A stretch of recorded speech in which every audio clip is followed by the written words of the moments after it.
All right. Hey, everybody, and welcome back to the Expert Witness Podcast. I'm your host, David Smith, and I'm here with Rob Irion. Rob graduated from BYU in 2013 with a bachelor's degree in mechanical engineering. He began his career in the oil and gas industry, developing new drilling tools that utilize synthetic diamonds. He then shifted to the medical equipment industry, developing more powerful and higher resolution MRI scanners at GE Healthcare. Before joining Alpine, Rob lived on the road with his family, traveling the country in a truck and fifth wheel trailer, during which time he did some freelance design work in the medical device and consumer product industries. Rob has been with Alpine Engineering and Design for about 2 years. Since joining Alpine Engineering and Design, he has acquired his certified safety professional certification and is just finishing up his requirements to become a licensed professional engineer, expected later this year. He's worked on a variety of projects and cases such as exercise equipment, trailer design and analysis, industrial equipment safety, heavy lifting equipment, and patent litigation support. In addition to his engineering and expert work, Rob is also doing sales and marketing tasks for Alpine, which has been a fun and new challenge for him. Rob grew up in a large family, the fifth of 7 kids. He was obsessed with sports and Nintendo. Today he is married, has 3 young kids, and a dog. He enjoys basketball, rock climbing, fly fishing, traveling, and playing Nintendo to this day. Rob, welcome to the podcast. Thank you, David. Yeah, good to be here. We are happy to have you here. Appreciate it. So tell me a little bit about how you got into mechanical engineering. Yeah, it was growing up, it all was just from a general curiosity about learning how things work. I remember taking apart a Super Nintendo controller to see how it worked, mentioning Nintendo before. But even as a kid, I had no idea how it worked then, but that excited me to realize that there was just so much to learn in this world, both in technology and just the world itself. And also as a kid, I was pretty rambunctious, and there were a lot of times where I was horse playing around the house and broke a wall clock or my dad's camcorder or my mom's exercise bike. And so as a method of self-preservation, I thought, okay, I better learn how this works, put it back together, try to fix it before I get in trouble. And in rare occasions, I succeeded. It didn't happen very much. Most of the time, it was a feeble attempt to fix the broken thing with Scotch tape or whatever. So I'd get in trouble most of the time, but sometimes I'd get away with it. So I think anybody that's had young boys understands that difficulty. I know I've yeah. got 3 boys myself, so we certainly have been there. And if they could even try to put something back together, that's a win in my book. Yeah, my nickname growing up, one of my many nicknames was the human pinball because I'd just bounce off the walls and I'd inevitably break a lot of things. So trying to fix it was a nice way to get my engineering chops even from a young age. Oh, that's great. So you spent quite a bit of time in the medical device industry. What drew you to the medical side of engineering? It was what really lit that fire for me was my senior capstone project in college. We worked on a project. It was a neonatal ventilator for developing countries, meaning a ventilator for newborns that had to be reliable and inexpensive. And doing that project really opened my eyes to see that engineering could be a vehicle to really help other people. That not only was I curious about how the world worked, but I could use that to help other people live healthier, happier lives. And that ventilator literally saved lives. And so it was such a cool experience to feel that, I could use the vehicle of engineering to do some good in the world. And that was a great feeling. And just doing that then led to other engineering opportunities in the medical industry. I worked at GE Healthcare for about 7 years, working on an MRI, a new MRI, so research and development in that area. And also, while I was on the road, did some freelance work where I did some reverse engineering of auto injector pens, kind of like your Wegovy's and Mounjaros, the GLP-1 shots, reverse engineering those to figure out what made them work and doing other cases like that. And since being at Alpine, doing some work in the medical industry, like for example, a surgical stretcher failed during surgery, and figuring out what went wrong and why was a cool way to work in the medical field. Absolutely. Uh, So have there been any technical challenges that you have overcome while working with medical equipment? I know that's really what engineers do, but is there a situation that stands out from your past that you could tell us about? Yeah, there are so many, and that's one great thing about both the mechanical engineering side of what we do and also the expert witness side is getting to the root cause of a failure and seeing what could have been done to prevent it and mitigating that hazard moving forward. Um, let's see, when I was back at GE Healthcare, I was in charge of a project. It's a subsystem of the MRI. The MRI has a really strong magnetic field, and the gradient coil was the system that I worked on. It experiences a lot of G force, vibrational G forces because of that magnetic field. It's pulsing on and off, it's trying essentially to shake itself apart. And so it's our job as engineers to prevent that from happening. We were most of the way through our development process of this new MRI system when we had done multiple prototypes of the build, and suddenly new builds started tearing themselves apart when we were testing them. And so we had to do this deep dive into what went wrong and why, and not to get too much into the weeds, but the entire system had to be encased in epoxy. And so that means every single thing you put into that gradient coil, we really needed to make sure that it bonded well to that epoxy, because if any bonds were weak, then they would be the failure point, the initiation point of any cracks or delamination that would happen in the system. And so we realized through a lot of testing, a lot of investigating, that these large plastic sheets, essentially is what they were, the supplier we had been getting them from, unbeknownst to us, had switched up how they were sourcing their raw materials. And so the ability for those sheets to bond to the epoxy had changed. Nothing on paper had changed. We were getting what we had specified, but something that was previously unknown to us happened where these coils started tearing themselves apart. We realized what went wrong, and we were able to, after a lot of testing, like I said, a lot of investigating, understand and specify what needed to be present on these plastic sheets. Essentially, they needed to be more rough so that the epoxy bonded to them well, and other things. But it was just a great example of what engineering can do. We break things down.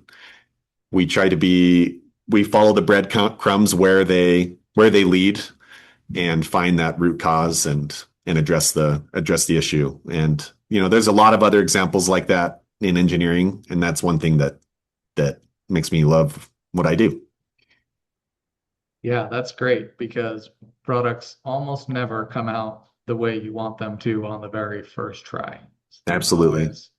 always some amount of iteration and detective work to figure out why things aren't working the way you thought they would or the way you expect them to or the way Mhm. you need them to. So For sure. that's great.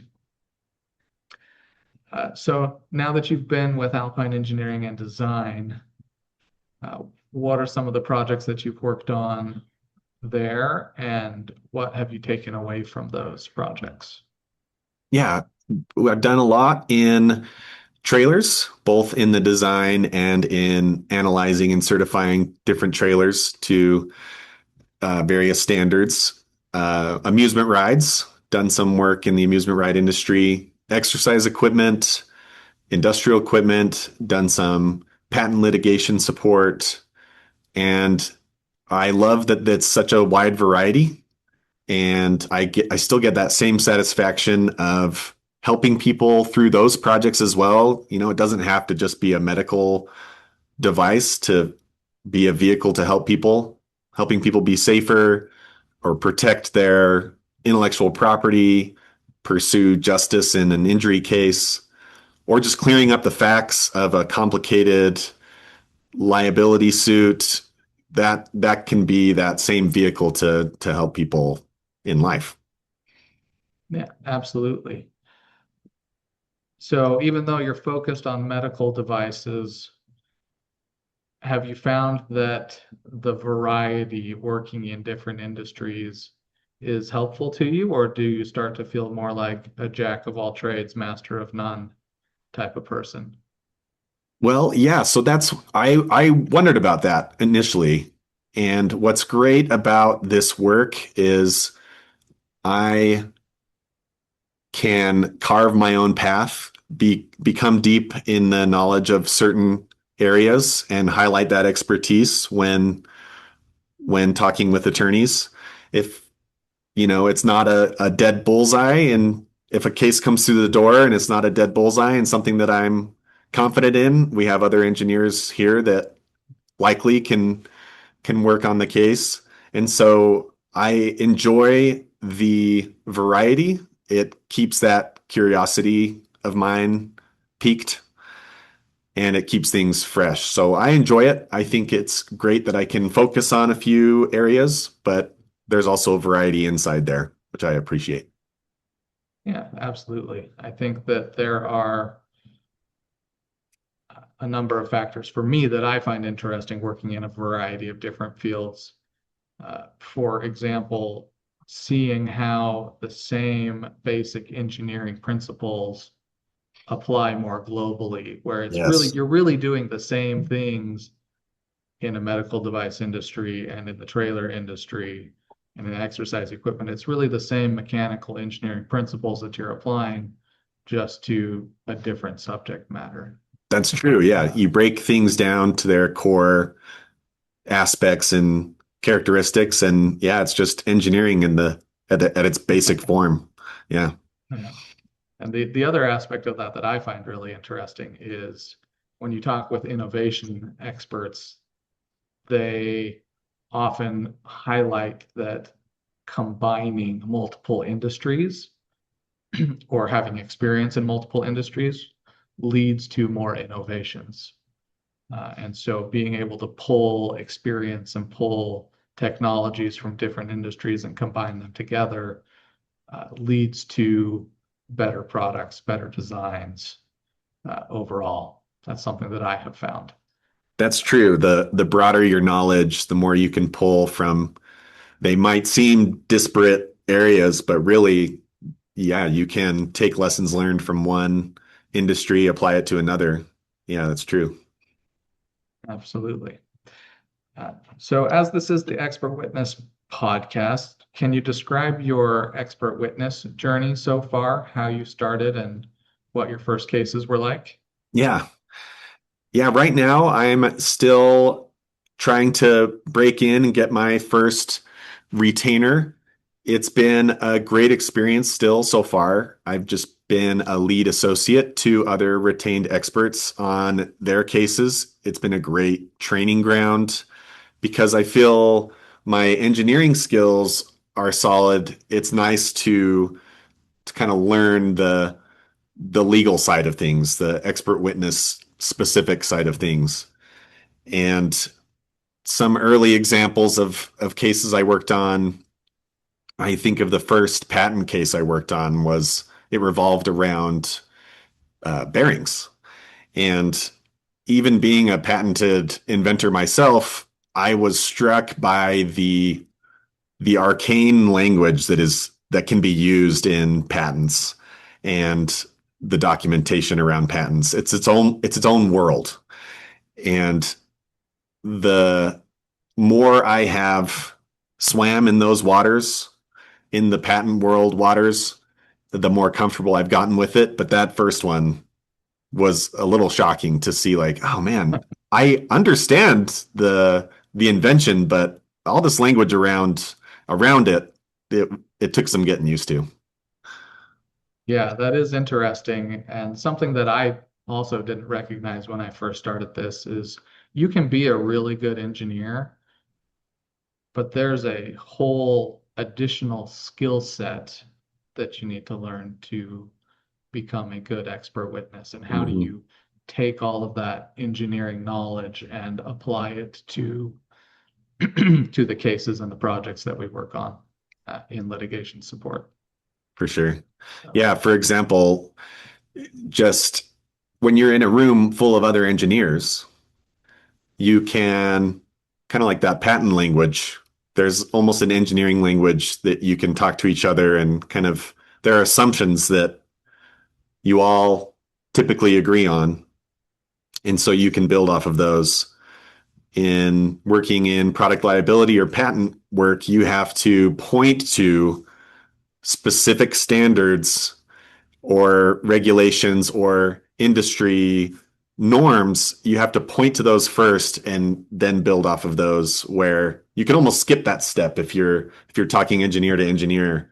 But in product liability, you have to really dot your I's, cross your T's, point to everything. Everything needs a reason. And that's just one muscle you have to develop. yeah, there's kind of two aspects of that. One has come up several times on this podcast, but it's the idea of de-jargoning. Hmm. So explaining things without all the technical lingo and the jargon that engineers might use. And the other idea is, I think, very important in this work because it's not what you know, what you specifically know. It's Hmm. what you can show that the industry knows. Yeah, Right? And so true. being able to point to that in standards or textbooks or treaties, uh, those are all better ways of showing why something is important or why something was well known than just saying, I've always done it that way and I've always known it. Right. So, so that's great. Absolutely. So talk to me a little bit about certifications. You Hmm. recently earned your certified safety professional, your CSP. Hmm. You're working towards your professional engineering license. How do you think those credentials will impact your work and credibility? Yeah, it is a way to showcase and bolster my solid engineering consulting work and also my expert witness work. Those credentials, the CSP, for example, informs my decisions when making designs, ensuring that they are reasonably safe.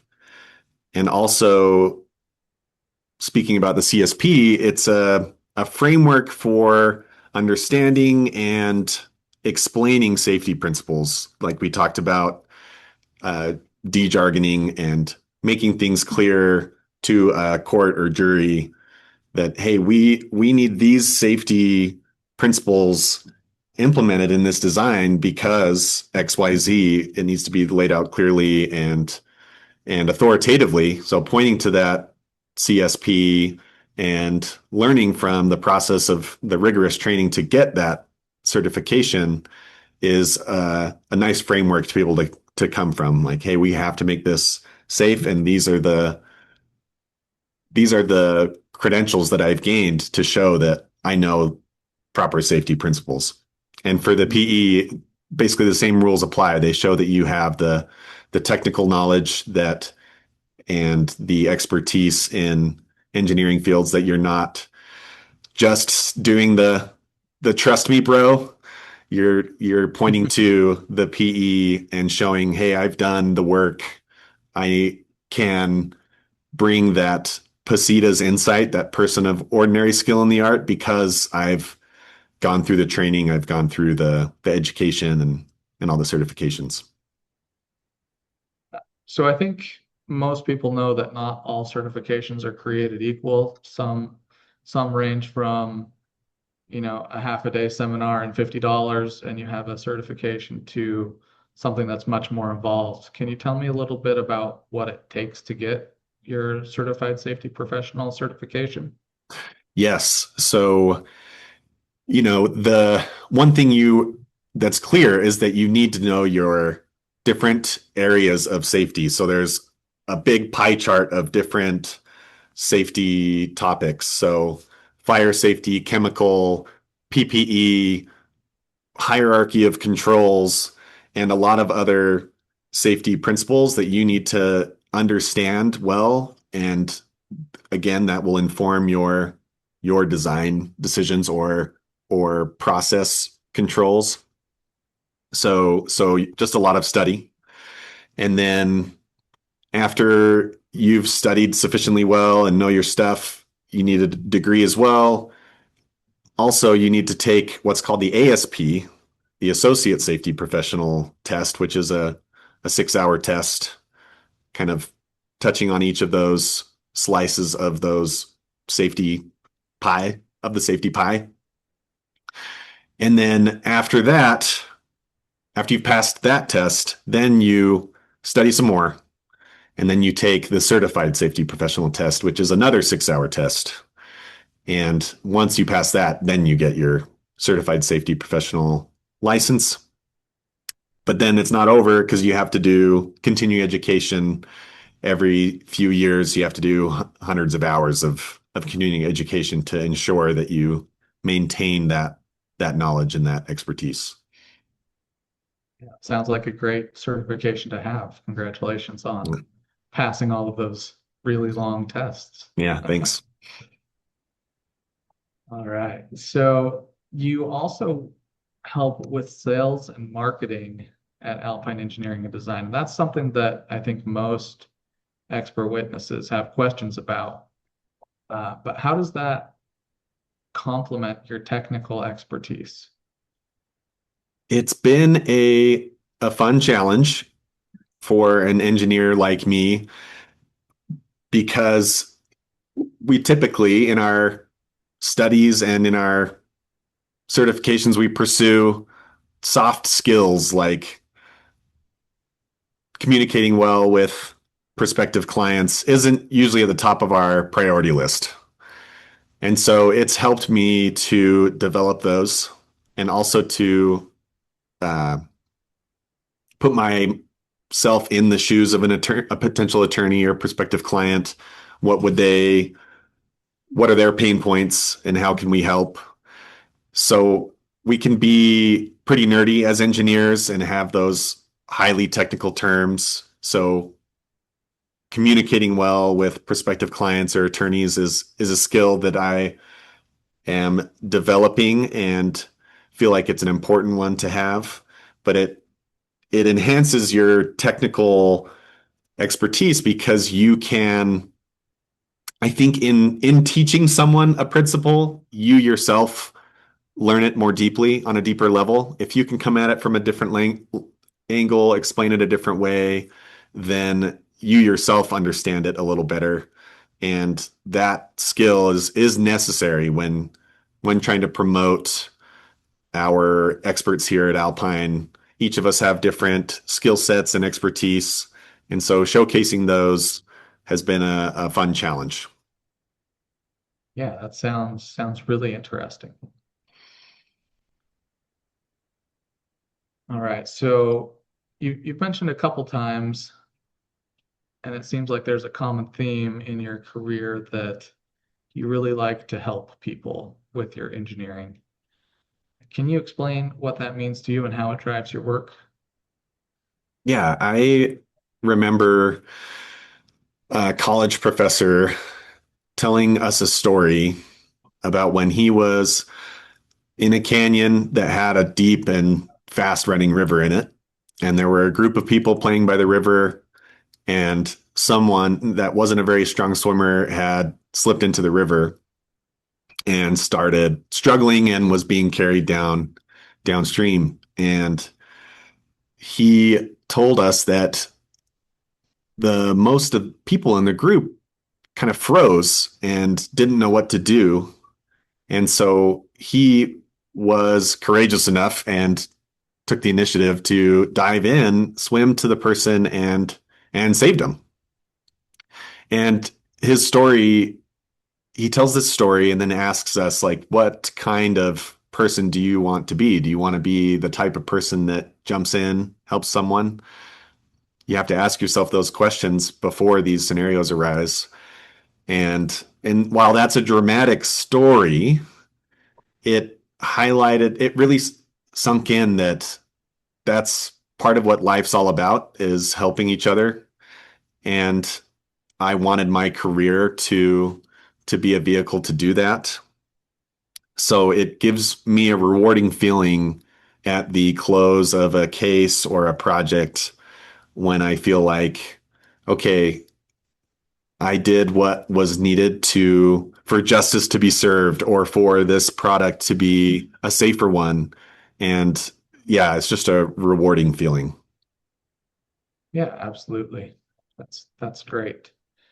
Helping people, providing value, m- getting outcomes that are in accordance with the best engineering and scientific principles is very rewarding work. So I agree with you on that. Hmm. So Alpine Engineering and Design has a purpose of engineering to contribute to a just, fair, and safe world. How does your work reflect each of those values? Yeah, that purpose statement is what drew me to work at Alpine. It's a place with people of integrity, and and I like breaking it down into the three parts. So it says engineering to contribute to a just, fair, and safe world. And each one kind of touches on a different aspect of what we do here. So just the word just applies to personal injury or product liability cases where if we can get to the root cause of a failure, we follow the breadcrumbs where they lead. It's a way to bring justice or to showcase the truth in a lawsuit. It's that impartial scientific approach that really appeals to me. Again, it feeds that curiosity of getting to what happened or how something worked or how something failed. And so that's the just part. And then the fair part, it relates to the IP or the patent litigation support that we provide, helping to provide a POSITA's insight into intellectual property matters. That is a way to help people to protect their IP, whether showing invalidity or infringement. And I love that that's an aspect of this, is helping people protect their inventions, their ideas. And then the safe part is just helping people do dangerous things safely. That's a fun way to approach engineering that, technology is amazing, but sometimes it can introduce some safety risk. And so we can address those, make things safe for people so they can lead happier and healthier lives. So I appreciate that this work that we do here is a vehicle to do that. Absolutely. That's great. Yeah, I agree that equipment should not only make the work easier to do, but keep the people doing it more safe Mm, as well. So for sure. I appreciate that. Rob, I appreciate your time today. This has been fun talking with you. should anybody want to contact you, what's the best way to get a hold of you? Yeah, you can call us at 801-763-8484. I'll put on my sales and marketing hat. Or on our website at alpineeng.com. You can see my CV on there and ways to contact us. And so, or email me, and you can find my email on our website. My last name's a little unique, so I won't spell it out for you here. But yeah, It'll be in the show notes. it'll be in the show notes. Very good. Well, Rob, thank you. I appreciate your time. This has been fun. All And right. Thank you, David. Had a good great luck time. getting into this. Appreciate it.